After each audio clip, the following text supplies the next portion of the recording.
Washougal was one of those tracks that were follow the leader because of all the shadows. However, there was some diamonds in the rough when it came to line choices. Watch Jett as he's heading towards the S-turns up here. Did you see what he did?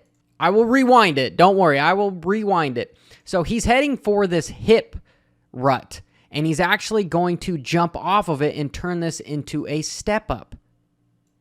Exquisitely done. Notice how it kicks him sideways because he's going from straight all of a sudden to at an angle. So the bike is kicking out on him, but he's able to let the bike float underneath him. It just shows you how fluid he is and one with the motorcycle. I even saw Sexton a few laps later try to do the same deal, and he couldn't do it. So he ended up sticking with this far inside line that was, in fact, slower. One of the real flowy sections of Washougal was this tabletop to this right-hander. And did you catch what Jett did? So he comes off the tabletop, and then as opposed to just braking, getting ready for the next right-hand corner like you see Ferrandis do, he turns one of the braking bumps into another lip and doubles down. Did you see how much time it seemed like he made up? He made up maybe half a bike length doing that. That to me is just, again, super impressive, and it's just super creative. We'll do that in real time.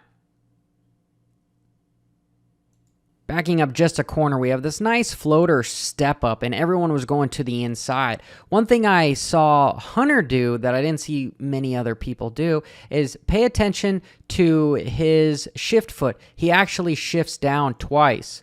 1, 2, boom. We'll rewind that again. I'll do it in slow motion.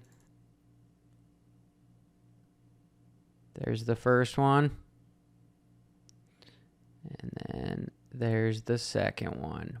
Boom. So he's shifting down twice because it's a fast section beforehand, and he's needing to have enough power for the corner and the next uphill. So we'll do that again in real time and see if you can see it.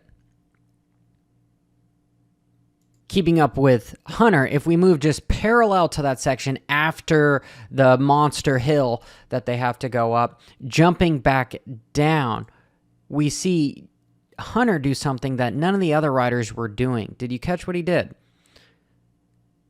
So it's normally just a step down before you hit to the bottom left-hander, and you've got some braking bumps. But Jett jumps off that major braking bump and is able to clear. The confidence that takes, because you'd have to potentially blip the throttle if one of your wheels were to hit the actual launch, the lip, because last thing you want to do is have the suspension rebound on you and endo as you're doing 40 miles an hour going 3 stories downhill. But here, we'll play that again in real time, and you can watch him jump off of it. Just barely makes it over. And he was really one of the only riders I saw do it. If we watch his brother Jett wasn't even doing there. He was using it as a braking bump to kind of slow him down. So that was something that Hunter was doing that Jett was not. Speaking of doing something that others do not, more of you should be shopping at puremoto.com. They have an extensive network of over 1.5 million items in stock and almost 400 retailers. You could find exclusive parts, hard to find. You can go to product search. I love showy helmets because before you can go fast, you got to look flash, and you can buy it locally or you can have it delivered. A lot of the Pure Moto network is being used as major corporations jump on board, like Alpine Star, Dunlop, Michelin, EBC Brakes. So make sure you're shopping at puremoto.com.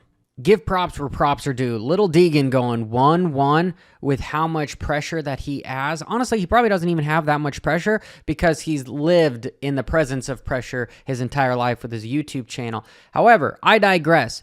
In the shadows, we can see him trail brake until he's ready to accelerate. Throughout the entire corner, he is on the rear brake here. Let's slow that down and pay attention to his right brake foot. He is straight up dragging that sucker. Drag, drag, drag. Then finally, when he gets ready to accelerate, right here is when he's moving it off. And then now he's accelerating so that he can pop, brop, and go. Do that again in real time.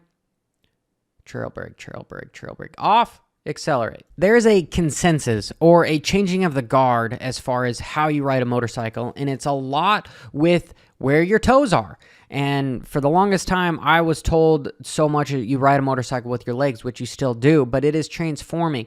Watch Hunter as he's coming into this right-hander, and he stays feet on the pegs. It's a deep rut, but yet he's got the confidence to not have that toe get ripped off because his toe is literally on the foot peg, so it's not sticking out there if he was on his heel. That's potentially why a lot of riders previously, early 2000s, we would ride kind of on our heels or midsole.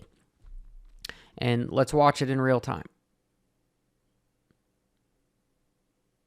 Saves energy, keeps your body position, your hips in the right place.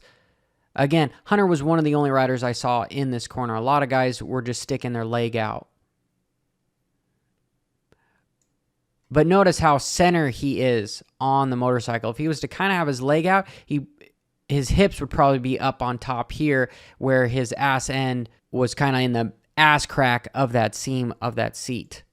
Back to Deegs, but this is a decent example as well, not to mention what he does after the fact. So really the cool line here is him, once he's exiting, he's using one of the acceleration bumps as a lip, and he's turning it into a step up or a double, whatever you want to call it. Call it tabletop, whatever. Look at his hips. Because he's sticking his leg out, do you see where his hips are? And his ass crack is over that edge of that seat. Again, if you were able to keep your feet on the pegs, then you would be able to stay centered where you're in the middle of the seat as far as your butt crack is right on top like you were just sitting on your stand. However, I digress. Getting back to the crazy line is the exit and brop, the pop over. We will end the video with the sickest scrub of Washougal, Washington. So I have to say, if you've made it this far, thank you. I really appreciate it. The YouTube algorithm appreciates it. This channel is growing. A lot of you guys like these videos and these analytics, which means I will keep providing this type of content in this level of production value. So make sure you hit the subscribe button, hit that notification icon. I'm here all week long. Do these all the time. So let's watch Levi Kitchen on the inside. This is right before the Monster Mountain here. And watch how he scrubs. Boom. Just beautifully executed. A lot of riders weren't scrubbing this hard off. This is the famous jump that Trey Kennard broke his femur on. Look at Cooper. Cooper's actually looking over at him like, oh man, what do I block my teammate? What do I do? Look at that. Wow. Wow. Just throws that motorcycle down, gets on top of it. Just beautiful. There's another poster. We'll do that real time. WFO. Bra da da da da.